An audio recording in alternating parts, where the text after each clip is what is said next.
दोस्तों, हथियार खरीदना भी किसी शादी से कम नहीं है। पहले देखा जाता है कि दुल्हन कैसी है, यानी हथियार कैसा है। साथ में देखा जाता है कि दुल्हन की माँ कैसी है, यानी उसे बेचने वाला कैसा है। उसके कैसे कैसे नखरे हैं, यानी उसकी क्या क्या और कैसी कैसी शर्तें हैं।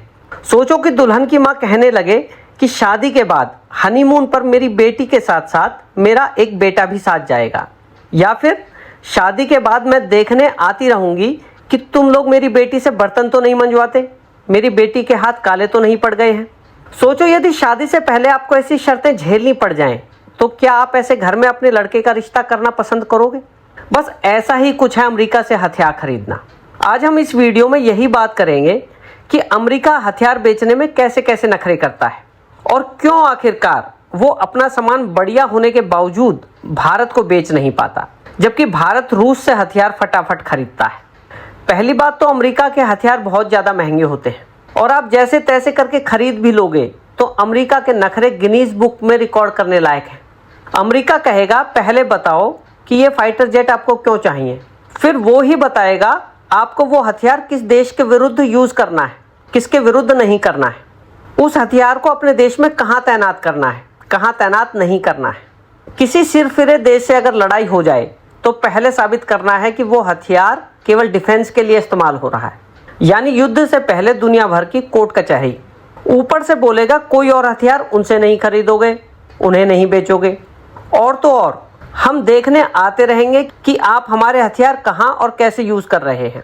कहीं तुमने हमारे हथियार बेच तो नहीं दिए या उसमें कोई चेंज तो नहीं कर दिया। हम गिनती करेंगे, फ़ोटो करेंगे, हम पूरी इन्वेंट्री चेक करेंगे। इतना ही नहीं, को प्रोडक्शन को तो भूल ही जाओ, टेक्नोलॉजी ट्रांसफ़र भूल जाओ, सोर्स कोड हम दे नहीं सकते, कुछ अपडेशन चाहिए तो हमारे पास आ जाओ। यानी अमेरिका की पॉलिसी है कि खरीदने के बाद भी उस जेट पर हमारा ही अधिकार होगा। इतनी शर्तें कि आपको ये लगने लगेगा कि भाई तू अपना सामान बेच रहा है या फिर हमें खरीद रहा है। अभी बात यहाँ ख़त्म नहीं हुई है। आगे अमेरिका कहेगा, तुम्हारे देश में लोकतंत्र कैसा है, मानवाधिकार कैसे हैं, तुम्हारी विदेश नीति कैसी है, हमारी मर्जी से चलो। और आपने अगर ऐसा नहीं किया तो मौका आने पर सप्लाई बंद। जहाँ तक भरोसे की बात है तो अमेरिका दूर दूर तक कहीं नहीं दिखाई देगा। सन 1965 में भारत का पाकिस्तान से युद्ध हुआ तो इस भाई ने भारत को हथियार देना बंद कर दिया। पाकिस्तान से 1971 के युद्ध में तो भाई ने भारत पर दबाव डालने के लिए अपना भारी भरकम एयरक्राफ्ट कैरियर बंगाल की खाड़ी में ही भेज दिया। अमेरिका भारत का एक ऐसा भाई है जो भारत के विरुद्ध पाकिस्तान को हथियार देने में कभी नहीं चूकता।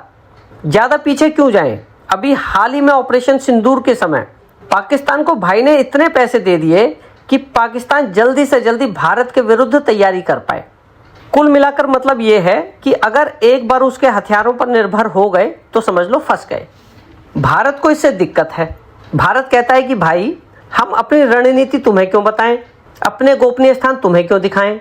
विदेशी इंस्पेक्टर आएंगे तो हमारे ऑपरेशन डिटेल्स निकल जाएंगी, गोपनीयता खत्म हो जाएगी। अच्छा, भारत भी कम नहीं है, खरीद के मामले में बहुत ऊंचे लेवल का खिलाड़ी है। भारत चाहता है कि हथियार के साथ साथ टेक्नोलॉजी भी ट्रांसफ़र हो ताकि आगे से वो सामान हम खुद ही बना लें। बार बार एक ही चीज़ के लिए क्यों किसी पर निर्भर होना। भारत को सोर्स कोड भी चाहिए ताकि हम अपने स्वदेशी सिस्टम के साथ उसको इंटीग्रेट कर पाएँ और उसे अपने ज़रूरत के हिसाब से कस्टमाइज़ कर लें। सप्लाई लाइन पे भी हमारा पूरी तरह कंट्रोल रहे ताकि युद्ध के समय किसी चीज़ की कमी ना पड़े। यानी जितना स्मार्ट बेचने वाला है उतना ही स्मार्ट खरीदने वाला भी है, इसलिए इस केस में बात बननी मुश्किल हो जाती है। अब दूसरी तरफ रूस को देखें, वो बोलेगा लो भाई तुम्हारा सामान जैसा चाहो इस्तेमाल करो। उसके हथियार सस्ते हैं, आधुनिक हैं और कोई अंट शंट शर्त भी नहीं है। वो नहीं पूछेगा आपके हथियार कहाँ इस्तेमाल होंगे, किसके खिलाफ इस्तेमाल होंगे, और ना ही वो कोई मॉनिटरिंग का चक्कर डालेगा। वो कस्टमाइजेशन की पूरी छूट देगा, बहुत बार टेक्नोलॉजी ट्रांसफ़र की भी गुंजाइश देगा, साथ में अंदरूनी राजनीति पर या मानवाधिकार पर कोई लेक्चर भी नहीं देगा। युद्ध के समय ज़रूरत के समय सप्लाई भी नहीं रुकेगी। कुल मिलाकर रूस का कहना है भाई सामान तुम्हारा है, जैसे चाहे वैसे चलाओ। यानी रूस से डील करना आसान है, उसके नखरे नहीं हैं, जबकि अमेरिका के नखरे, उसकी शर्तें बहुत हैं। और फिर भी अमेरिका का कोई भरोसा नहीं है कि ज़रूरत के समय सप्लाई लगातार होगी या फिर रुक जाएगी। दोस्तों, किसी और देश की बात हम किसी और वीडियो में करेंगे। पर यदि बात इन दोनों देशों की हो तो आप ही बताओ कि भारत को इन दोनों में से किससे हथियार लेने चाहिए, अमेरिका से या फिर रूस से।